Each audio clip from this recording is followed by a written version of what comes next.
네, 안녕하십니까. 네, 잘 지내셨어요? 네, 앞에 시작할 때 문제를 좀 푸시라고 했더니 다들 지금 막 긴장하고 계신 것 같아요. 네, 괜찮아요, 선생님들. 안 그러셔도. 원래 이제 시험을 보거나 또는 강의 전에 퀴즈를 보거나 이러면, 내가 공부했던 상태가 이렇게 드러나기 때문에 다들 좀 긴장하기도 하고, 즐거워하지는 않으시는 것 같아요. 네. 네, 특히나 이제 이 심화 기출 강의 시작하면서 이제 1, 4월 달 동안 1월부터 4월까지의 강의 안에서 기출 강의를 이미 진행을 했었기 때문에 마이크 혹시 이상이 있으신가요? 아니에요. 네. 네, 그래서 네. 제가 어색해가지고 네, 그래서 이제 시작할 때 좀 잘 눈높이를 맞추고 좀 워밍업을 하는 게 필요한 것 같습니다. 오늘 시작하기 전에 기출문제를 한번 좀 풀어보시라고 말씀을 드렸는데 전체적인 어떤 뭐 오리엔테이션을 우리 기본 강의를 하는 것처럼 OT를 하진 않겠지만 심화 기출 강의의 방향, 뭐 어떤 것들을 중요하게 좀 다뤄가야 하는지, 그리고 선생님들이 이제 1월에서 4월까지의 이론 강의를 들었다라고 하더라도 지금 심화 기출 분석 강의를 딱 듣기 시작할 때 문제가 막 풀리나요? 너무나 쉽게 나 이건 다 기억이 나 이런 선생님이 계시면 수강을 안 해도 될 거예요.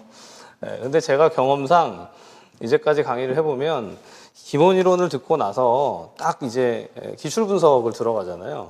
대부분 이제 원대한 꿈을 품죠. 내가 분명히 앞에서 봤으니까 이 내용들은 생각이 날 거야 라고 생각하지만 그건 오해라는 거. 생각이 잘 안 납니다. 그리고 기억이 다 된 것 같은데 다 어디론가 휘발을 해버렸을 가능성이 굉장히 크다. 제가 지금 시점에서 선생님들한테 자꾸 이제 상담 요청을 받아요. 저랑 상담을 하신 경우도 있고 또 상담을 대기하고 계신 경우도 있고 또 우리 직강 선생님들도 끝나고 나면 또 물어보실 수도 있고 그런데 다 질문이 뭐냐면 지금 이만큼만 해도 되나 이 질문을 해요. 지금 이 정도만 암기가 돼도 이렇게 암기가 안 돼도 이렇게 공부가 한 것 같은데 어디론가 날아간 것 같으면 합격을 과연 할 수 있습니까? 라고 질문을 하신 경우가 많고 나보다 조금 더 잘하는 것 같은 상태에 있는 선생님 다른 공부하고 있는데 보니까 저 선생님은 왜 이렇게 잘 외우는 것 같지? 뭔가 이렇게 다 기억을 하고 있는 것 같네? 어떻게 된 거지? 나랑 동일하게 공부를 한 것 같은데 그것 때문에 스트레스를 너무 많이 받는 시기가 딱 지금이에요. 미리 말씀드리지만 선생님들 절대로란 말은 좀 힘들죠. 스트레스를 너무 받지 마시고 내가 지금 하고 있는 게 잘하고 있는 거다라고 스스로 격려를 해주시고 시작하시기 바랍니다. 진짜 중요한 거거든요. 특히나 지금 5월, 6월을 그래서 내가 다른 선생님들보다 좀 뭔가 지금 암기가 덜 됐다거나 기출이 잘 분석이 안 됐다거나 뭔가 모자라다거나 이런 생각들을 하면서 되게 이렇게 디프레션 된 상태로 시작하면요. 굉장히 효과가 없어요. 힘들어요, 2달 동안. 그러니까 그런 생각 하지 마시고, 지나간 거, 잊어버린 거, 또는 뭐 내가 한다고 했는데 생각이 잘 안 나는 거, 그거는 그냥 지나간 건 지나간 대로 의미가 있으니까 두시고, 지금부터 시작해서 열심히 하면 됩니다. 여기에 동의를 하시는 분만 같이 공부를 하도록 하겠습니다. 아마 이제 또 심화 기출 분석부터 또 공부를 해보겠다라고 이제 책을 이제 구매를 하게 되면 사고 이걸 공부해야지 이러고서 이제 시작하시는 경우들도 있단 말이에요.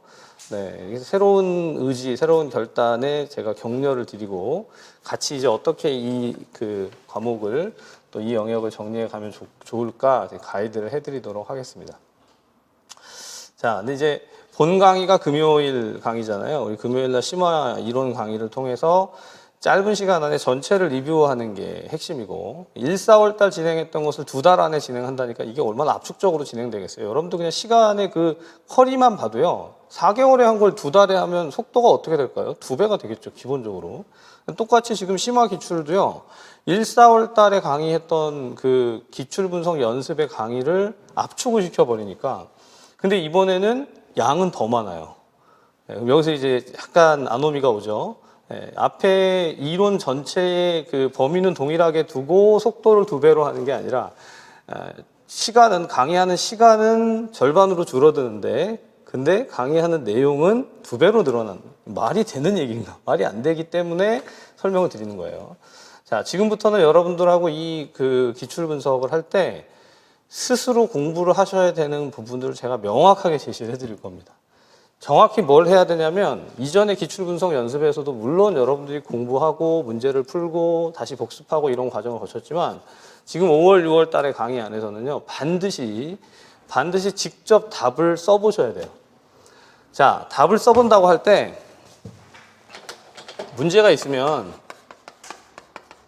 문제의 답을 써본다는 게 어떤 의미인가요? 선생님들 우리가 수학이나 영어나 이 과거에 공부했던 이런 과목들을 생각하면 문제를 풀어야 되잖아요.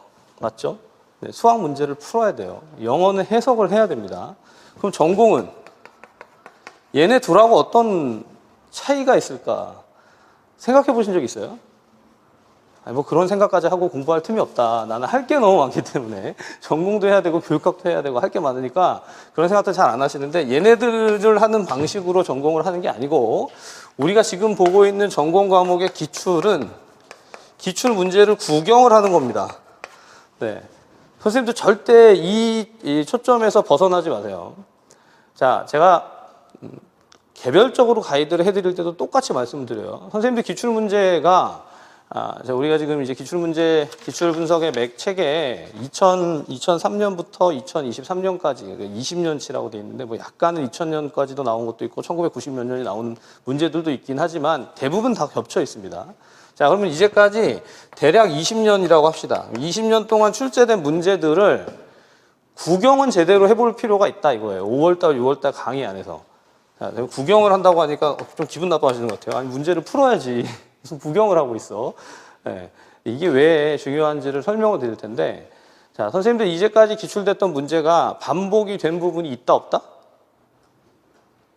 네, 너 얼지 마시고 그냥 답하셔도 돼요. 네. 틀리지 않으니 틀려도 돼요. 그리고 틀리다고 제가 막 쫓아가서 왜 틀렸어요? 이러지 않잖아요. 네, 반복된 부분들도 있고 또 우리가 공부를 하다 보면 어떤 영역들은요 약간 좀 다른 형태로 변형되어지면서 반복되는 경우도 있습니다. 자, 그러면 20년간의 문제를 볼 때는요 이게 매 해마다 어떻게 문제가 조합되어 있는가도 중요하지만 그건 사실은 그 해마다 다 달라요. 그래서 거기에 너무 초점을 둘 필요가 없고 어떤 흐름을 가지고 현재까지 문제가 흘러왔는지를 보는 게 훨씬 더 중요합니다.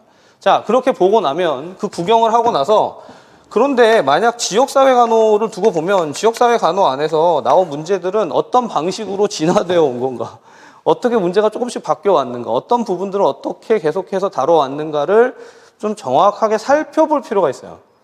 제가 왜 자꾸 구경한다, 살펴본다 이런 말씀들을 드리냐면 절대 지금 이 문제를 가지고 답을 못 쓴다고 해서 스트레스 받지 말라는 얘기예요. 선생님들 진짜 스트레스를 많이 받아요. 아니 기출문제는 중요하다고 하는데도 합격 수기가 막 나오잖아요.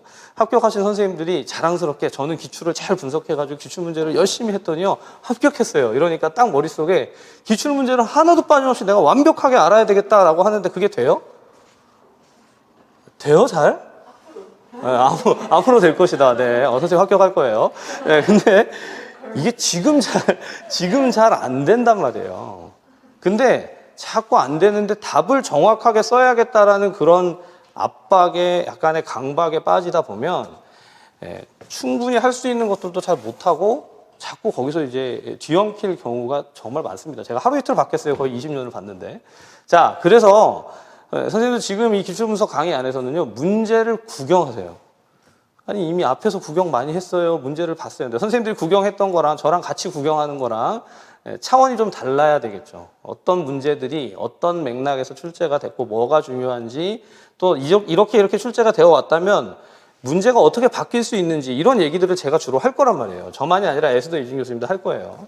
자, 그럼 그걸 가지고 그러면 이 문제는 이렇게 나와서 답을 이렇게 제시했는데 문제와 답이 다 이제 기출분석 연습, 기출분석 교재 안에 간략하게 들어 있습니다. 막 이제 문제를 써놓고 답을 장황하게 쓰고 거기에 내용들을 막 풀어가지고 너무나 많은 이론 공부를 하듯이 그렇게 접근하는 게 아니고 문제를 보고 심플하게 이 문제는 이런 문제인데 답은 여기까지로 제시가 됩니다. 근데 그렇다면 어떤 것들을 더 살펴볼 필요가 있느냐, 뭘 알아야 유사한 문제들이 나오면 답을 할 것이냐. 맥락은요, 구경한 결과 그러면 문제가 어떻게 변형될 수 있을 것인가, 이걸 우리가 뒤에서 얘기하는 동형 모의고사라든가 기출 변형의 문제들을 앞으로 여러분들 계속 하게 돼 있잖아요. 5, 6월 달에 그게 다 진행되는 게 아니라 7월 달에 영역별 문제풀이를 하고 모의고사를 볼 때 결국 이걸 하게 돼 있어요.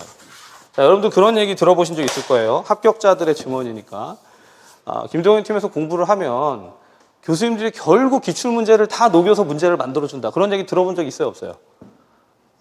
나 그런 금시초문인데 그런 일이 있었어? 다들 들어보셨어야 정상인데. 기출됐던 것들은 여러분 제 머릿속에, 선생님들, 교수님들 머릿속에 대부분 들어있기 때문에 어떻게 문제를 바꿔서 줘야 여러분들이 그걸 가지고 연습을 하고 실제 실전에 대비할 수 있는가에 대한 전략은 여러분들보다 저희한테 훨씬 많아요. 예. 이것에 대한 신뢰가 있어야 따라오는 거지. 아니, 이거를 하면 합격할 수 있을까? 왠지 기출문제가 이 정도만 보면 될까? 이런 생각들을 하시게 되면 서로 힘듭니다. 그래서 다시 말씀드리지만 지금 이 강의 안에서는요, 자, 주어진 강의 시간과 다룰 수 있는 문제의 양을 생각해 보면 문제를 그냥 지금부터 자, 여기 딱 해서 여러분들 이 문제를 하나씩 쫙 풀어갑시다 해서 문제를 풀어가기만 해도 숨이 탁탁 막히는 그런 수준의 강의의 시간이에요. 강의의 시간과 문제의 분량을 생각해 보면 접근을 분명히 필요한 문제들을 가급적 풀어드리고 해설을 하겠지만 여러분들 되게 빠른 속도로 진행이 될 거기 때문에 자칫 이거를 방향성이라든가 이 강의가 가는 그런 목표라든가 내용들을 좀 잘못 이해하게 되면 나는 뭘 한 건지 하나도 모르겠다. 내가 뭘 공부를 한 건지 모르겠다. 그러니까 공부는 강의 시간에 하는 게 아니라 강의가 끝나고 나서 공부를 하는 거예요. 여러분 항상 그 대전제가 뭐냐면 강의는 강의입니다. 이 시간에 물론 공부를 하지만 방향성을 잡고 공부는 여러분들이 하는 거예요. 수업이 끝나는 순간부터 공부 시간이 시작이 되는 거예요. 그래서 본인의 공부 시간이 없으면 합격하기 힘듭니다. 제가 여러 차례 말씀드리지만 강의를 들은 시간은 공부 시간이 아니에요. 강의는 강의를 들은 거지. 본인의 학습 시간이 반드시 있어야 되는데 4시간 수업을 들었으면 2시간 정도는 본인이 공부를 해야 된다. 자, 그렇다면 이 심화기출 분석의 강의는요, 여러분들 아예 그냥 진도가 정해져 있어요. 그러니까 우리가 심화 이론 강의를 했잖아요. 자, 지난 금요일 날 강의를 했으면 그 강의의 내용이 진도가 어디까지 나갔냐면 건강증진과 보건교육에 있어서 건강증진 이론, 그리고 지역사회의 파트너십, 매핑 이 정도까지의 내용을 진도를 나갔어요. 네, 맞죠? 같이 공부했던 선생님들이신 것 같은데, 네, 거기까지는 적어도 문제를 좀 풀어갈 필요가 있다. 그럼 당연히 이번 주 진도 나갈 거 아니에요? 이번 주 여러분들도 이제 폭풍 같은 진도가 나갈 거예요. 심화 이론이 이제, 폭풍이 지나가네요. 네. 근데 폭풍이 지나가도 너무 두려워할 필요 없어요. 그냥 딱 우리 굳건하게 서 있으면 돼요. 폭풍에 따라 막 이렇게 휩쓸려 가면 안 돼요. 날아가면 안 되고, 네. 뭘 하고 있다라는 것만 알면 되거든요. 그거 하고 나면 그 다음 주에 다시 거기에 연결해서 거기까지 나갔던 것들을 폭풍같이 또 이제 진도를 나갈 거예요. 자, 지금 기출분석의 맥 1권은 지역사회와 정신간호의 문제로만 구성이 돼 있고, 전체 페이지가 한 230페이지 정도 됩니다. 그러니까 여러분들 단순 계산을 해보세요. 5월달 한 달 동안 지역정신 진도를 다 나가야 된다면 한 주에 페이지를 보통 대략 한 50페이지 정도씩은 진도를 나가야 된다. 이렇게 생각하시면 맞겠죠. 진도를 뺀다고만 생각하면. 근데 그 안에 겹쳐지는 문제들도 있을 것이고 어떤 문제는 굉장히 가볍고 어떤 문제는 조금 더 설명을 하고 하지만 대략 여러분들이 한 달 안에 이 책 전체를 본다. 기출 문제를 하나하나 다 살펴보는 것으로 전체의 흐름을 생각하고 대략적인 방향을 생각하고 그렇게 가면 5월달이 잘 아름답게 끝날 것이고 6월달은 이제 성인 여성 아동을 진행하는데 교재 페이지는 지역정신의 2배더라고요. 2배예요. 재밌어지는 거죠. 그러니까 여러분들이 5월달에 훈련이 되면 6월달에 가서는 이제 페이지도 늘어나고 양도 늘어나지만 속도는 2배로 가게 되는 그런 흐름이다. 갈수록 재밌을 거예요 아마. 그래서 5, 6월 강의를 딱 듣고 나면 7월달에 가면 그래 이제 뭐 한번 해봐라 어떻게 할 건지 이제 더 빨리 나가더라도 우리 할 수 있다. 그럼 이제 그때 답을 써보세요 이러는 거죠. 영역별 문제풀이로 직접 답 써보는 그런 강의로 가게 됩니다.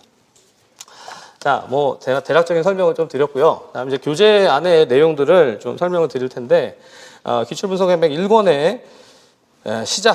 자, 보통 머릿말 같은 건 읽어볼 필요가 있어요. 근데 간략하게만 핵심은요. 자, 앞에서 여러분들 공부했던 1, 2, 3권 맥의 단원하고 연결된 기출문제를 구성을 시켜놨고, 그 다음에 기출분석의 맥 을 통해서 이제 뭘 확인하는 거냐면 여러분들 앞에서 공부했던 맥 1, 2, 3권의 내용을 다시 링크를 자꾸 시켜보는 거다라고 생각하시면 됩니다. 사실 여기 보시면 이 아마 에스도 교수님이 이런 내용을 쓰셨던 것 같아요. 이 부분은 제가 쓴 게 아닌데 여기 보시면 좀 중요한 내용인데 임용시험의 경향이 기본적인 지식과 기존 출제 영역의 응용으로 바뀌어가고 있습니다. 자, 굉장히 기본적인 걸 묻는 문제들이 있어요. 우리는 또 굉장히 기본적인 문제가 출제되는 것만 보면 그럼 기본만 하면 되겠네 라고 생각을 하고 시험장에 딱 갔다가 기본만 나오는 게 아니네 이러면 이제 망하잖아요. 자, 그래서 아주 기본적인 것들을 잘 보시되 어떻게 출제 영역이 응용되는가를 볼 수 있는 제일 좋은 소스는 기출문제입니다. 기출분석 1, 4월 달에도 했지만 그때는 이렇게까지 강조를 안 했는데 여러분 이번 두 달은요, 5월 달은 그냥 기출분석의 맥책을 계속 끼고 산다고 생각하세요. 문제를 계속 본다. 아까도 말씀드렸지만 문제를 본다는 게 문제를 보고 답을 외우고 이런 접근이 아니라 이런 형태로 문제가 나오니까 내가 공부할 때 그럼 뭘 봐야 되겠구나를 자꾸 생각해 볼 필요가 있다는 거예요. 자, 그래서 어떤 식으로 구성이 돼 있냐면 첫 시간이니까 제가 간략하게 아마 에스더 이진 교수님은 이 설명은 다 하실 시간이 없을 거라고 생각하는데요. 기출 문제가 있으면 기출 문제의 세부 목차가 다 이제 정해져 있어요. 자, 예를 들면 2003년부터 시작해서 2023년까지 2023년 바로 2022년이죠. 2022년 바로 올해 출제된 문제까지 문항 번호와 그 문항 번호에 따른 해당 영역, 그에 따른 페이지와 문제 번호가 있습니다. 자, 그러니까 2003년에 학교보건법 시행령 제6조 보건교사의 직무와 관련된 문제가 출제됐는데 그 문제가 이 책의 102페이지에 가보면 해당 문제 수 22번 문제 안에 그 문제가 있어요. 네. 여러분들 이제 보통은 이 구성을 이렇게 안 하고 어떻게 구성하냐면 뒤집어서 지역사회 1편에 여기 출제된 문제가 뭐고요, 2편에 출제된 문제가 뭐고요, 3편에 출제된 이렇게 가는데 그렇게 가다 보면 또 빼먹는 경우들이 있어요. 그래서 이제 선생님들이 아니 문제가 분명히 전체 문제가 있을 텐데 그러니까 거꾸로 매핑을 바꿔가지고 연도별로 다 나열해 놓고 나열된 것에서 거꾸로 찾아서 들어가서 확인하는 작업으로 그렇게 여러분들이 이제 기출문제에 관한 한 뭐가 나왔는지 전체 다 파악했고 그 다음 어떤 영역에 속해 있는지도 내가 다 알 수 있다. 그렇게 좀 자신감을 가지고 가시면 좋겠고 이걸 들고 5, 6월달 공부를 하고 나면 7월달부터는 영역별 문제풀이를 할 때 계속 이제 이렇게 접근을 할 거예요. 여러분들 그 문제 앞에서 몇 년도 몇 번 문제였는데 이렇게 문제가 바뀌었습니다. 네, 참 놀랍죠? 여러분 답을 잘 쓰실 수 있겠죠? 이렇게 이제 접근을 하는 거예요. 네, 그러니까 여러분 이제 흐름을 아시겠죠? 근데 문제가 만만치 않아요. 네, 문제가 많습니다. 그래서 어떤 문제들은 좀 중복되어 출제되는 경우들도 있고 또 어떤 문제들은 문제 자체가 저희가 나름대로 꼼꼼하게 한 문제도 빠짐없이 넣는다고 했는데 마지막 편집까지 진짜 일부 좀 오류가 나는 것들이 있어서 그런 것은 자료를 추가로 드려서라도 문제가 하나도 빠짐없이 전체 영역 적어도 2003년에서 22년까지는 모든 문제를 다 커버하는 것으로 그렇게 간다. 근데 커버한다는 게 이 문제를 빠짐없이 강의 시간에 다 풀어가기가 쉽지 않을 수 있어요. 그래서 여러분들에게 이 문제는 반드시 이렇게 읽어보시고 어떤 단원하고 연관이 되니까 그 부분을 복습을 하셔야 된다. 이런 접근으로 설명을 드릴 테니까 그렇게 따라오시면 되겠습니다. 자, 그래서 이제 2023년부터 이 페이지만 넘기는 게 한 10몇 페이지가 될 거예요. 19페이지인가 됐던 걸로 기억을 해요. 자, 그래서 가장 최근 걸로 이렇게 좀 와보면 2020년에 보면 2020년에 A형 문제의 1번에서 4차 국민건강증진 종합계획 관련된 문제가 있었다. 지역사회 문제만 놓고 보면 6번에 뉴만의 건강관리 체계 이론, 스트레스원과 방어선과 관련된 문제가 출제가 됐었다. 자, 또 여기 10번에 보니까 학교보건법 15조 보건인력 보조인력이죠. 지원 자격, 패널 면접과 관련된 내용들이 있었다. 키워드가 되는 거예요. 그 해당 문제에서 문제 자체를 읽어보면 사실은 충분히 알 수 있지만 거기서 어떤 방식으로 어떤 키워드를 가지고 문제를 냈는가를 우리가 좀 더 들여다보는 작업입니다. 자, 이런 맥락으로 2020년 B형에 보면 3번에 프로체스카의 변화 단계 모형이 문제가 나오기도 했었고 7번에 보면 발생률의 개념하고 값을 구하는 문제들이 있었다. 이렇게 이제 하나하나 전체를 다 살펴볼 수가 있죠. 2021년도 마찬가지죠. 지역사회 간호에 있어서 공제급여, 이게 출제됐을 때 굉장히 논란이 많았는데 공제급여의 내용이지만 이게 결국 가서 보면 그 산업안전보건법, 산업재해보상보험법, 산재보상보험법에서 나오는 요양급여라든가 장애급여라든가 이런 문제들이 연결이 됐었고요. 그리고 여기 이제 3번에 보면 교원 평가, 뭐 행동 목록표와 관련해서 평가와 관련된 문제들이 있었습니다. 그러니까 여러분 이렇게 연도별로 그냥 읽어만 봐도요, 굉장히 이상한 문제들이 있었는데, 뭐 이런 문제들은 어떻게 해결을 해야 되는가, 이 이제 질문들이 생기게 되는 그런 그 접근들을 볼 수 있습니다. 하나만 더 보면 여기 10번에 보면 기여위원 분율을 계산해라. 우리가 보통 상대위원비, 교차비 이런 것을 중요하게 생각하지만 기여위원 분율을 직접 계산하는 기여위원도나 기여위원 분율을 계산하는 문제가 출제가 됐었고, 자 그리고 정신분석 이론과 관련된 것도 문제에서 형태가 조금 바뀌었지만 출제됐던 적이 있고요. 이제 2022년 가장 최근에 보면 A형에 보면 역할극, 결핵, 재난관리, 여기 8번에 보시면 사회보장제도, 인두제, 포괄수가제, 사회보장제도 안에서 공적 부조 이런 것들이 문제로 출제가 됐었고, 자 또 여기 B형의 3번에 보면 노인 장기요양보험에 있어서 노인 장기요양보험의 급여라든가 관련된 법령의 내용들이 아주 구체적으로 또 출제가 됐단 말이에요.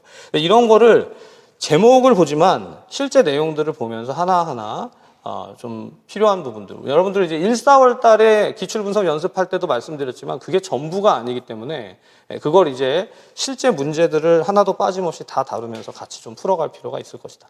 절대 걱정하거나 두려워하지 마시고, 그리고 설령 이 문제들에 있는 답을 보고 이건 내가 문제 시험장에서 만나면 답을 잘 쓰기가 쉽지 않겠는데 라고 생각되는 것들이 있을 수 있어요. 네, 선생님들 그 문제를 똑같이 만나시지 않기 때문에 걱정하지 마시고 그에 대한 연습들을 우리가 7, 8월 달에 계속 7, 8, 50 이어서 연습을 하면서 해당 내용들의 준비를 할 수 있다라고 생각하시면 좋겠습니다. 그래서 지난해에 마지막 문제에 알츠하이머, 메만틴, 그렇죠? 메만틴의 양리작용 이런 것들도 문제가 출제가 됐었습니다.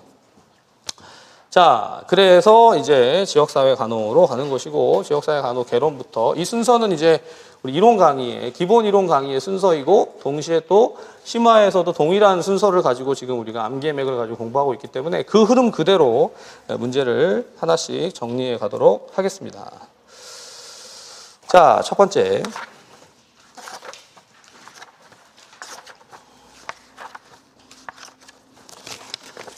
자, 개관이 좀 잘 되셨죠? 어떻게 가겠는지, 어떤 방식인지, 뭐가 중요한지 이런 것들을 좀 느껴보셨을 것이다 라고 생각을 합니다.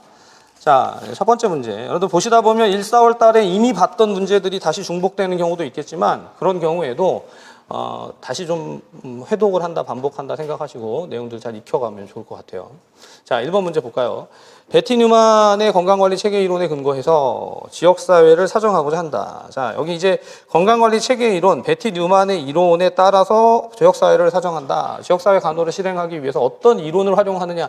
이런 문제가 전통적으로 항상 있었는데 지금 이제 전반부에는 이 부분이 다 집중되어져 있는 거죠. 뉴만의 이론만이 아니라 뒤에 계속 보겠지만 뉴만의 이론, 오렘의 이론, 로이의 이론 반복적으로 출제돼 왔던 것들을 문제를 통해서 확인할 수가 있어요. 자, 근데 1번 문제를 보면 객관식 문제였긴 했지만 여기 보면 기억의 기본 구조, 방어선, 또 스트레스원 이런 이제 용어들이 나오죠. 자, 선생님들 저는 이걸 보면서 이 문제 답이 뭐예요? 그래서 답을 몰라요. 답이 보니까 3번이네? 그래서 답은 3번입니다. 이런 거 얘기는 안 해요. 이걸 하는 건 별로 의미 없다고 봅니다. 여러분들 충분히 그 내용은 풀어보시면서 혹시라도 의문이 나오면 질문을 주세요. 자, 근데 저는 이제 그게 아니라 도대체 이 문제를 통해서 출제자는 뭐가 중요하다고 본 건가? 뭐가 중요하다고 본 거냐면, 자, 키워드가 이거예요. 뉴만의 건강관리 체계 이론. 그럼 뉴만의 건강관리 체계 이론 안에 뭐가 있죠? 구조, 방어선, 스트레스원. 네, 이 세 가지가 제일 중요한 키포인트죠. 자, 그러면 기본 구조는 어떻게 설명될 거냐? 또 방어선도 크게 세 가지로 나눠서 어떻게 나뉘죠? 저항선, 정산방어선, 네, 정산방어선, 유연방어선. 유연방어선. 그리고 스트레스 원도 세 가지로 나뉘죠. 체계 내, 체계 간, 체계 외. 지금 1번 문제를 보면서는 선생님들이 제가 지금 써드린 내용들이 머릿속에 딱 들어오면 되는 거예요. 이 문제를 해석하면서 이게 왜 그거 답이 아닌 것 같은데 이 생각은 별로 필요 없어요. 근데 이제 대부분 제가 기출 강의를 해보면 거기에 집중해요. 자, 예를 들면 이겁니다. 자, 선생님들의 질문을 제가 알고 있기 때문에 여기 니을을 딱 보면 스트레스원이 체계간 요인이고 물리적 환경이다. 맞아요, 여러분? 그러면 스트레스원이 물리적 환경이라고 하면 이건 체계 내입니까? 체계 외입니까? 둘 다 빙고. 네. 이렇게 해석이 된단 말이에요. 근데 지금까지도 질문을 받는 게 뭐냐면 교수님 이게 체계간 요인이라고 됐는데 체계 외도 되고 체계 내도 되는 거 아닌가요? 그럼 문제가 잘못 나온 거 아닌가요? 그래서 아니요, 문제는 제대로 나왔겠죠. 왜 체계 내가 되든 체계 외가 되든 이건 답이 아니니까. 그럼 얘가 틀렸고 나머지 뭐가 되죠? 기억, 니은, 디귿은 맞는 것이 된다고 넘어가면 끝나는 거예요. 객관식 문제는 항상 해석의 측면에 있어서 다르게 해석될 수 있다는 것을 전제해 놓고 살펴볼 필요가 있다. 다만 이 문제를 통해서는 이론이 뭐고 그 이론에 나오는 구성 요소가 뭔지 그 이론에 나오는 구성 요소가 어떻게 분류되어 있는지 이 부분을 정확하게 잡고 갈 필요가 있다는 것을 정리하고 이 문제는 넘어가세요. 다음 2번 넘어가려고 했더니 또 베티 뉴만의 건강관리 체계 모델이에요. 그렇죠? 당연히 차이는 뭘까요? 앞에 거는 2009년에 출제된 거고 지금 얘는 2013년에 출제된 거예요. 그러면 2009년에 베티 뉴만의 건강관리 체계 이론을 제대로 본 사람은 지금 2013년 문제를 만났을 때 쉽다 어렵다? 제대로 봤으면 쉽겠죠. 네. 자, 근데 제대로 본다는 의미는 지금 여기 나와 있는 가나다라에 해당되어지는 것이 각각 뭔지를 설명을 해야 되는데 똑같아요. 기본 구조가 있고 저항선이 있고 정상방어선 되고 저항선, 정상방어선, 유연방어선이 있다. 그럼 이렇게 방어선이 존재한다라는 것을 앞에서는 개념적으로 알았는데 지금 여기서는 어떻게 해놓은 거죠? 기본 구조는 뭐가 기본 구조냐 이거죠. 그럼 기본 구조는 뭐냐? 저항선은 가나다라 중에 뭐가 저항선이냐? 정상방어선은 뭐가 정상방어선? 유연방어선은 뭐가 유연방어선이냐? 그 다음 여기에 이제 워낙에 한 가지 더 개념이 있는데 예방 단계라고 한다면 어떤 것이 예방 단계라고 할 것인가까지 확장해서 이 이론을 봐야 해당 문제에서 우리가 기출을 분석을 하는 거예요. 자, 물론 이 문제에서는 여러분 가에 해당되는 게 뭐냐면 가가 정상방어선이고 정상방어선, 나가 유연방어선, 그 다음 다가 저항선, 그리고 라가 뭐가 되냐면 라가 이 안에 들어있는 얘가 기본 구조가 됩니다. 자, 보통 우리가 기본 구조가 있고 기본 구조, 저항선, 정상방어선, 유연방어선 이렇게 그리니까 평면적으로 이렇게 그려놓은 것만 보다가 입체가 딱 나오는 순간 당황하는 경우가 많아요. 그러니까 이게 이제 알긴 아는데 정확하게 모르면 문제를 풀 때 그 안에서 이제 사고가 막 돌아가야 되니까 그게 어렵거든요. 자, 근데 여기서 이제 보세요. 문제를 보세요. 1번 한번 풀어봅시다, 이건. 가는 개인의 일상적인 대처 유형, 삶의 유형, 발달 단계와 같은 행위적인 요인과 변수들의 복합물이다 라고 했어요. 자, 가가 뭐라고 그랬죠? 가는 정상방어선이에요. 가는 정상방어선. 그래서 정상방어선에 대한 설명으로 타당하다. 가번의 설명은 정상방어선의 설명이다. 정상방어선. 스트레스 원이 바깥에서 투입이 될 때, 자, 여기 하나 가지 빠진 게 스트레스 원, 아까 앞에서 나왔던 스트레스 원이 바깥에서 투입이 되어질 때 그것을 막는 데 있어서 개인의 대처 유형이나 삶의 유형이나 발달 단계와 같은 요소들이 정상방어선으로서 작용한다. 자, 두 번째, 자극을 주는 스트레스 원에는 내적 요인, 대인적 요인, 외적 요인이 있다. 자, 나는 뭐라고 했냐면 유연 방어선이라고 했거든요. 근데 유연 방어선이든 정상 방어선이든 저항선이든 결국 방어선에 자극을 주는 스트레스 원을 지금 어떻게 나누죠? 내적, 대인적, 외적인 요인으로 나누고 있다. 이걸 단편적으로만 알아서 바로 앞에 봤던 이 문제에서 여기서는 체계내, 체계간, 체계외라고 하더니 왜 여기는 내적, 대인적, 외적 요인이냐 이렇게 콘크리트하다고 하거든요. 되게 단순하게 공부를 하시면 틀려요. 고를 수 있겠어요, 여러분? 앞에 본 걸로만 기억을 한 사람이 체계내, 체계외, 체계간이잖아요. 여기는 딴 얘기 썼으니까 얘가 틀린 거 이렇게 고르고 나갔으면 틀린 거죠. 네. 그런 것을 이제 정확하게 알 필요가 있다. 자, 나번도 맞는지 문제. 3번. 나는 한 대상 체계가 오랫동안 유지해온 평형 상태로서 어떤 외적 자극이나 스트레스 원에 대해서 정상적 반응의 범위를 말한다. 이 객관식 시험 문제 출제에 있어서는 이 정상적 반응의 범위를 말한다라고 하는 것이 정상적 반응 범위라는 것 다음에 이미 뭐가 있었냐면 힌트가 있었어요. 그래서 3번이 틀린 지문입니다. 정상적 반응은 유연 방어선이 아니라 뭐냐면 정상 방어선에 대한 설명이에요. 자, 그 다음 4번. 다가 스트레스 원에 의해 함락되면 다는 뭐죠? 다는 저항선이죠. 함락되면 기본 구조가 파괴되고 이 상태를 방치하면 결국은 사망에 이르게 된다. 저항선이 뚫렸다. 저항선이 뚫렸으니까 손상의 정도가 심각하고 기본 구조가 파괴됐다. 이렇게 이해가 되는 거예요. 지금 4번이나 5번이나 다 맞는 지문이 됩니다.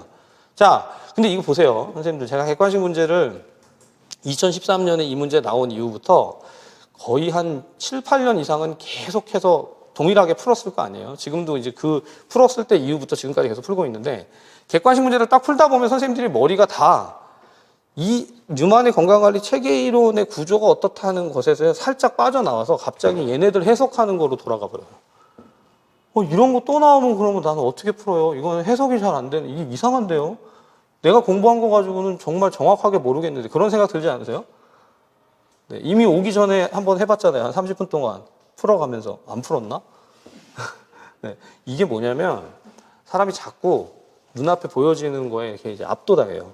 그러니 학습이라는 게 내가 공부를 한다고 했는데 머릿속에 잘 안 남거나 정리가 안 되면 안 되는구나, 모르는 거구나 이렇게 생각하면서 자꾸 이상한 데로 빠져들어간단 말이에요. 그래서 이걸 보시고 나서 이런 지문들에 너무 현혹되지 마세요. 열심히 풀어주고 나서 뭐 지우니까 좀 아깝긴 한데 이런 거에 현혹되지 말고 다시 돌아가지만 얘가 지금 보여주고 있는 건 뭐다? 뉴만의 건강관리 체계 이론을 설명한다. 그러면 선생님들 머릿속에 정리되어 있는 뉴만의 건강관리 체계 이론을 그대로 풀어보면 뭐예요? 기본 구조가 있고 방어선이 있고 뭐가 있죠? 예방 단계가 있다. 기본 구조 저항선, 정상방어선, 유연방어선이 있고 그리고 예방 단계로서 1, 2, 3단계 예방 단계가 있고 스트레스원이 체계 내 체계 외 체계가 스트레스원이 있다. 이걸 알고 있으면 이 문제를 보고 너무 놀랄 필요가 없다. 왜? 우리는 객관식 문제를 푸는 사람들이 아니에요. 선생님들 그게 은근히 객관식 문제를 안 푸니까 내용을 모르면 못 쓴다고 생각하지만 오히려 그게 내용을 내가 정확하게 익히기만 한다면 객관식보다 더 쉬워요. 선생님들 객관식이 더 어려워요, 때때로. 이렇게 써 있는 것들을 풀어내야 되기 때문에. 자, 다시 말씀드리지만, 뉴만의 건강관리 체계 이론이 이렇게 이 각각의 구성 요소라든가 내용들을 정확히 아는 것에 초점이다라는 것을 생각하고 넘어갑니다. 자, 3번 볼까요?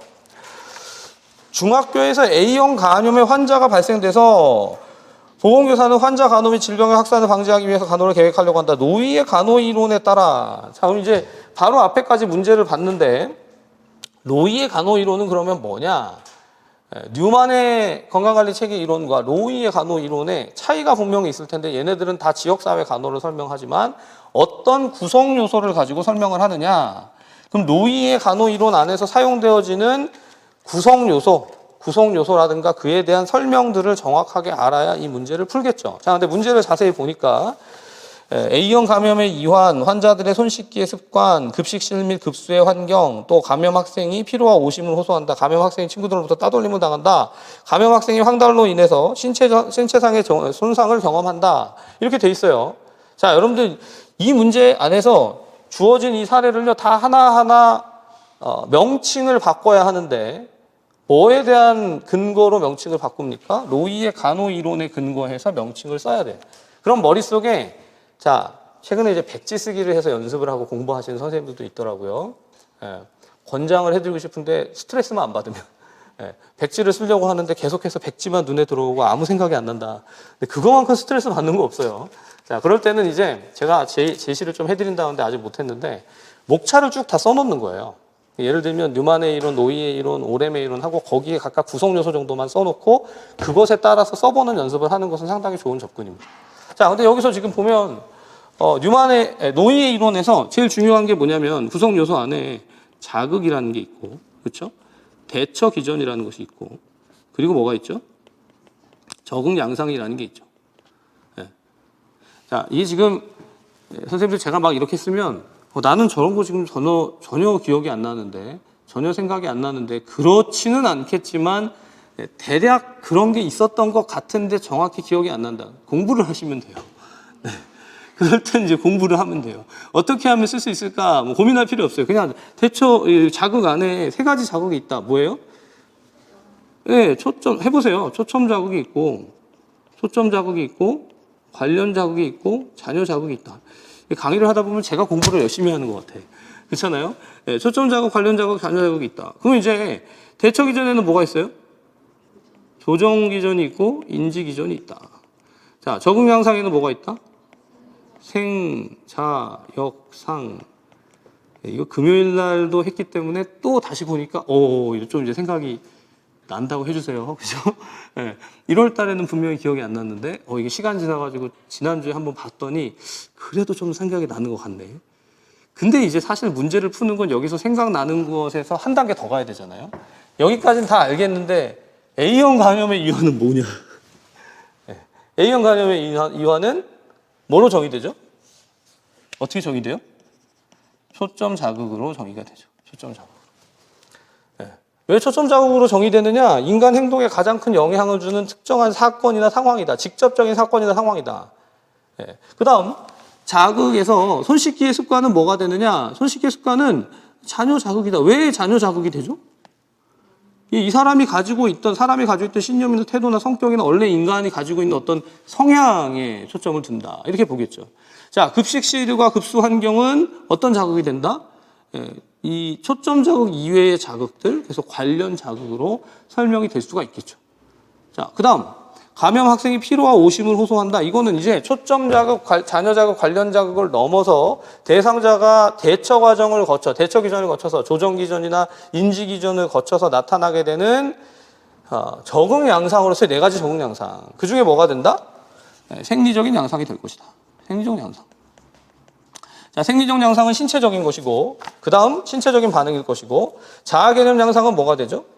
정신적인 통합성이 되겠죠. 자, 여기 지금 보면 친구들로부터 따돌림을 당해서 외로움을 경험한다. 자, 근데 이제 이게 정신적인 통합성인지 정신적인 통합성에 해당되는 자아 개념 양상인지 아니면 상호 의존 양상인지는 어떻게 고르라고 그랬죠? 자, 자아 개념 양상은 여기 지금 항달로 인해서 신체상의 손상을 경험했다. 이게 뭐가 돼요, 여러분? 이게 자아 개념이 되죠. 자아 개념. 자신의 신체상에 대한 해석, 자신의 신체상에 대한 것으로 인해서 발생하게 되는 그런 양상일 경우에 그때는 자아 개념 양상이지만 만약 이게 다른 사람과의 관계에 있어서의 문제다. 지금 여기 나와 있는 것처럼 따돌림을 당해서 외로움을 경험한다. 이건 뭐가 돼요? 이건 이제 상호 의존 양상이 되지. 상호 의존 양상. 자, 아마도 지금 여러분 오늘 첫 시간인데 아마도 이걸 1월 달에 이론 강의 듣고 나서 바로 했어도 비슷하게 아 맞아 그런 거지 라고 이해를 하셨을 거예요. 네, 근데 이게 지금 처음 하는 게 아니라 2번째 한단 말이에요. 그렇죠? 그러니까 2번째 하게 되면 같은 걸 2번째 하게 되면 이전하고 머릿속에 쌓이거나 정리되는 게 좀 달라요. 그렇지 않으세요? 네, 막 그렇다고 지금 막 이렇게 푸시하는 게 아니라 제가 다 알아요. 제가 뭘 아냐면 여러분들 이게 강의를 오래 하니까 사이클이 있거든. 1, 4월에 했던 것과 5, 6월에 하는 것과 똑같은 걸 하더라도 여러분들이 받아들이는 정도가 다르거든요. 근데 이제는 그래서 요 정도를 써보시고 아 내가 이런 방식의 문제가 나오면 사례가 주어지면 사례에 대한 해석을 써야 되는 거구나. 거기까지만 생각하고 넘어가세요. 네. 뭘 하면 안 되냐면 여기서 근데 이게 문제가 막 바뀌어가지고 내가 못 쓰는 문제가 나오면 어떡하지? 이런 생각을 하지를 마세요. 하지 마세요. 정말 놀라운 선생님들이 계세요. 제가 질문을 이렇게 받다 보면 저 선생님들 질문하시면 밴드에 질문하면 거의 실시간으로 다 답을 하거든요. 밴드에 질문을 하든 뭐 밴드톡으로 질문을 하든 질문하면 답을 바로바로 하는데 질문들 중에 정말 기상천외한 질문이 있어. 그래서 때로는 강의 준비를 하다가 그 질문에 답을 하다가 굉장히 시간을 보낼 때가 있어요. 뭐냐면 교수님 이런 문제는 안 나왔지만 예를 들면 이 문제는 제가 알겠는데요. 이게 시작해 이거야. 이 문제는 알겠는데요. 이게 만약에 문제가 요렇게 저렇게 꼬여서 바뀌면 문제가 어떻게 될까요? 이제 완전히 제가 문제를 풀어야 되는 거야. 근데 너무나 이게 특이한 케이스인 거야. 왜냐하면 단순 적용이 안 되는 케이스예요. 뭔가 그렇게 꼬여가지고 이게 이것도 될 것 같으면서 저것도 될 것 같으면서 막 두세 개를 섞어 놓은 것 같은 케이스를 줄 때가 있어요. 그러면 선생님들 제가 답은 어떻게 할까요? 저는 모르겠습니다. 이렇게 할까요? 그게 아니고 이렇게 보면 이게 답이고요. 저렇게 보면 저게 답이에요. 그럼 여러분도 공부하다 보면 분명히 이렇게 보면 이렇게 답이 되고 저렇게 보면 저렇게 답이 되는 걸 계속 시간을 들이면서 할 필요가 있겠냔 말이에요. 그게 필요가 없지. 그러니까 기출문제 볼 때 이건 이거 오케이 넘어가. 근데 하다 보면 이제 선생님들 경험이 나와요. 이게 뭐냐면 첫 시간에 말씀드리면 내가 몇 년도에 이 문제를 풀었는데 실전에 가서 풀었는데 틀렸어요. 이러는 거야. 네. 내가 예를 들면 2021년에 시험장에 들어가서 그 문제 답을 못 써가지고 내가 그것만 맞췄으면 합격했을 텐데 이렇게 이제 경험이 있는 선생님들 있잖아요. 그러면 그 문제에 대해서 한이 맺혀 있어. 그러니까 이제 그 문제를 못 넘어가. 네. 그 문제를 어떻게든 막 내가 머릿속에 더 집어넣어야겠다라는 생각을 하면서 하다 보면 이제 거기서 시간이 막 계속 가는 거야. 네. 그러지 마시라고 미리 예방적 차원에서. 네, 선생님들이 한이 맺힌 그 문제가 그대로 다시 절대 안 나옵니다. 네, 다만 뭘 보는 거냐면 지금처럼 이 지역사회 간호 이론에서 지금 이론을 가지고 구성 요소를 묻는 형태가 이런 형태로 저런 형태로 계속해서 돌아오고 있구나. 그렇다면 내가 비슷하게 다른 형태가 주어질 때 지금 이 내용을 정리하면 충분히 잘 맞출 수 있겠네 하고 넘어가세요. 예, 그게 가장 건강한 접근입니다. 자, 그래서 여기도 보세요. 다음 문제를 보세요. 3-3의 2번 문제. 다음은 보건교사와 수석교사의 대화이다. 작성 방법에 따라서 순서대로 서술하시오. 자, 보면 보건교사로 임용된 첫 해인데 어려움이 없으신가요? 어려움이 있겠죠. 이거 왜 물어볼까? 두 번째, 로이의 적응 이론을 적용해서 굉장히 놀라운 선생님이에요. 지금 임용한 첫 해에 로이의 적응 이론을 적용해서 학교 사업 기획을 하고 있어요. 박수를 쳐주고 싶어요. 대단한 선생님이에요. 자, 근데 궁금한 게 있습니다. 로이의 적응 이론에 따르면 인간은 스스로의 환경의 변화를 효과적으로 조정하기 위해서 개인의 능력이 중요한데 그 능력에 영향을 주는 자극으로 초점 자극, 연관 자극, 잔여 자극을 제시하더라고요. 이 중에 저는 잔여 자극이 잘 이해되지 않아요. 저한테 물어봐야 되는데 이거 수석교사한테 물어보고 있더라고요. 그렇죠? 수석교사한테 물어본 거예요. 그때 놀라운 거지. 수석교사님이 잔여 자극은 인간 행동에 간접적으로 영향을 줄 수 있는 요인으로 신념, 태도, 성격 등 개인의 특성을 의미합니다. 그때 보건교사가 그래서 이러한 자극들이 조절 기전과 땡땡 기전에 땡땡에 영향을 미치는 거군요 라고 설명하고 있습니다. 그렇죠? 자, 그럼 선생님들이 문제 지금 기억에 연관 자극에 밑줄이 쳐져 있고 그 다음에 니은에 빈칸이 있고요. 그 다음 밑에 보시면 생리적 기능, 자아개념 양상, 역할 기능 양상, 상호전 양상에서 자아개념 양상 자체에 밑줄이 그어져 있습니다. 지금 우리 로이의 적응 이론을 막 엄청 다시 공부한 거 아니잖아요. 근데 이 문제를 지금 보고 밑줄 기억의 개념을 설명할 것. 기억의 개념이 설명이 되나요? 안 되나요? 되죠. 네. 아니, 안 돼도 된다고 하셔도 돼요. 네, 될 거니까. 자, 연관 자극의 내용, 관련 자극, 연관 자극이 뭐예요? 초점 자극에 의해서 유발되는 행동과 관련된 다른 모든 자극이다. 이렇게 설명될 수 있죠. 그렇게 설명하면 되는 거예요. 초점 자극에 의해서 유발되는 행동과 관련된 다른 모든 자극이다. 그게 기억의 개념이에요. 그 다음, 니은에 해당하는 용어를 제시하고 개념을 설명할 거. 니은에 해당하는 개념이 뭐죠? 인지기전. 그럼 인지기전을 설명해라. 인지기전의 내용은 뭘까요? 자극이 투입될 때 반응하게 되는 대처 방식인데 그 대처 방식이 어떤 측면에서의 대처 방식이냐. 조정기전은 신체적인 방식이고 인지기전은 정서적인 측면에 있어서 인지적, 정서적 채널을 주요 대처 과정으로 하는 그런 기전이 인지기전이다라고 설명하시면 될 거 아니야. 맞죠? 마지막 디귿의 하위 구성 요인인 두 가지를 제시할 것. 자, 요거는 이제 앞에 문제, 바로 앞에 2008년도에 이 문제를 봤다고 하더라도 바로 풀려요, 안 풀려요? 안 풀리죠. 그러니까 이제 앞에서 로이의 적응 이론을 볼 때 조금 더 상세하게 이론의 구체적인 내용들, 서브 타입에 해당되는 구조의 그 하위에 해당되는 구성 요소를 볼 필요가 있었겠구나 이 생각을 이제 하는 거지. 그렇죠? 그럼 이제 여러분들 이 문제를 가지고 이게 2019년에 출제가 됐어요. 다시 문제를 낸다고 하면 어떻게 낼까요? 어떻게 낼까요? 여기다 밑줄을 치든 아니면 조절 기전에다 밑줄을 치든 그렇죠? 살짝 거기서 돌아가는 거 말고는 다른 문제를 출제하기가 쉽지 않아요. 이 지문 자체를 가지고. 여러분들 지금 보시다시피 두 해 연도에 2008년과 2013년에 19년에 출제됐던 것을 딱 보는 순간 여기서 낼 수 있는 게 결국은 그러면 그 구성 요소의 명칭이 뭐냐 그것에 대한 설명을 써라. 거기서 있어서의 구조의 구체적인 내용들을 설명해라. 이거 말고는 문제 낼 게 없구나 라고 정리를 할 수 있다라는 거죠.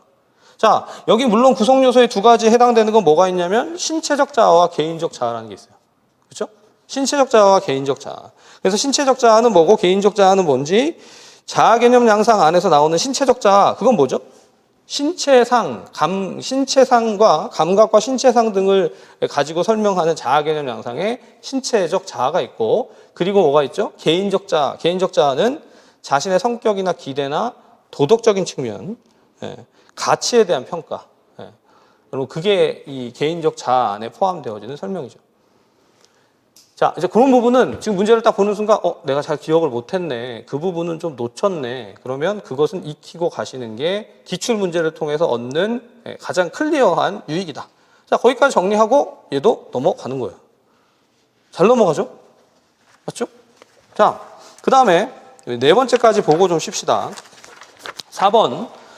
보험교사가 오렘의 자가간호 이론에 근거해서 간호활동을 제공하려고 한다. 여기다 이제 문제가 오렘의 자가간호 이론을 근거한다. 그럼 머릿속에 오렘의 자가간호 이론은 어떤 이론이지 그 안에 뭐가 들어있지를 이제 그려보는 건데, 사실 백지쓰기란 다른 게 아니에요. 이렇게 기출문제 보다가 특정 이론이 나오면 이 이론에 대해서 내가 아는 게 뭐지 써보는 거야. 오렘의 자가간호 이론에서 가장 중요한 건 자가간호 요구가 있고 자가간호 역량이 있고, 그렇죠? 간호 체계, 간호 역량이 있고, 그래서 자가간호의 요구가 역량을 초과할 때 뭐가 발생해요? 자가간호 결핍이 발생하죠. 여러분 거기까지만 알고 지금 이렇게 좀 오버롤하게 전반적인 걸 알고 문제를 볼까요? 자, 오렘의 자가간호 이론에 근거해서 간호활동을 제공하려고 한다. 다음에 제시된 간호 문제가 자가간호 필수 요구, 셀프케어 리퀴짓의 유형 중에서 무엇에 해당되는지 각각 쓰고, 자가간호 결핍이 발생하는 이유를 오렘이 제시한 두 가지 개념을 이용해서 두 줄 이내로 쓰시오. 이게 무려 지금 시험에 출제된 지 16년이 된 문제인데 문제가 되게 좋아요. 왜냐하면 오렘의 자가간호 이론을 깔끔하게 물어보고 있거든. 첫 번째, 밑에 걸 먼저 보세요. 자가간호 결핍의 발생 이유는 뭐다? 방금 설명했지만 자가간호 요구가 자가간호 역량을 초과한다. 또는 이렇게 쓸 수 있죠. 자가간호 요구에 대해서 역량이 해결을 못하고 있다. 그렇죠? 근데 정확히 오렘이 썼던 용어를 쓰면 자가간호 요구가 자가간호 역량을 초과할 때 결핍이 발생한다. 이렇게 설명을 합니다. 자, 그 다음 두 번째, 위에 보시니까 골절 부위의 심한 출혈로 인한 의식장애, 그리고 운동 후의 발환에 따른 일시적인 갈증, 마지막 초경에 대한 지식 부족과 관련된 부적절한 대처. 자, 여러분 첫 번째 나와 있는 이 상태는 자가간호의 필수 요구 유형 중에서 어디에 해당이 된다라는 걸 써야 되는데, 자가간호의 요구가 아이쿠 몇 가지로 돼 있죠? 세 가지로 돼 있어요. 세 가지. 뭐가 돼 있죠? 일반적 자가간호 요구, 발달적 자가간호 요구, 그 다음에 교육 지지적 건강 이탈. 네. 공부를 열심히 하셨네요. 네. 건강 이탈 자가간호 요구죠. 반달 건강 뭐 이렇게 외우는데, 네. 일반적 자가간호 요구, 발달적 자가간호 요구, 교육 건강 이탈. 재밌죠? 네. 제가 틀리면 여러분들이 기뻐하더라고요. 네. 틀리는지 모르고 넘어가는 게 사실 가장 문제인데. 자, 건강 이탈 자가간호 요구. 자, 그래서 여기 지금 1번에 해당되는 건 뭐예요? 건강 이탈이죠. 건강 이탈. 2번에 해당되는 건 발달적일 것이고. 네. 네, 졸지 말라고. 일반적. 그 다음 마지막에 초경이 뭐예요? 발달적 자가간호 요구로 설명할 수 있죠. 자, 근데 이 문제를 딱 보고 문제가 바뀌었다. 이제 이런 생각이 들어야 되거든요. 여기에 분명히 자가간호 요구도 있고, 자, 여기다 쓸게요. 자가간호 역량도 있고, 빠진 게 뭐가 있죠? 간호 체계, 간호 역량이 있죠. 그럼 분명히 얘가 세 종류로 나눠지는데? 네. 그러면 자가간호의 결핍이 발생한 상태에서 어떻게 간호 체계가 주어질 것이냐, 간호 역량이 주어질 것이냐. 자, 그 세 가지의 간호 체계의 투입이 뭐예요? 첫 번째, 네, 전체적인 간호 체계. 두 번째는 부분적인 간호 체계. 세 번째는 교육 지지적인 간호 체계로 구분이 되죠. 네. 자, 그래서 그렇게 세 가지를 또 기억을 해서 이 문제 안에다가 충분히 연결시킬 수도 있을 거라는 거예요. 케이스를 주고 나서 그 케이스에 따라서 이 경우에는 어떤 간호 체계가 투입되는 게 맞겠냐.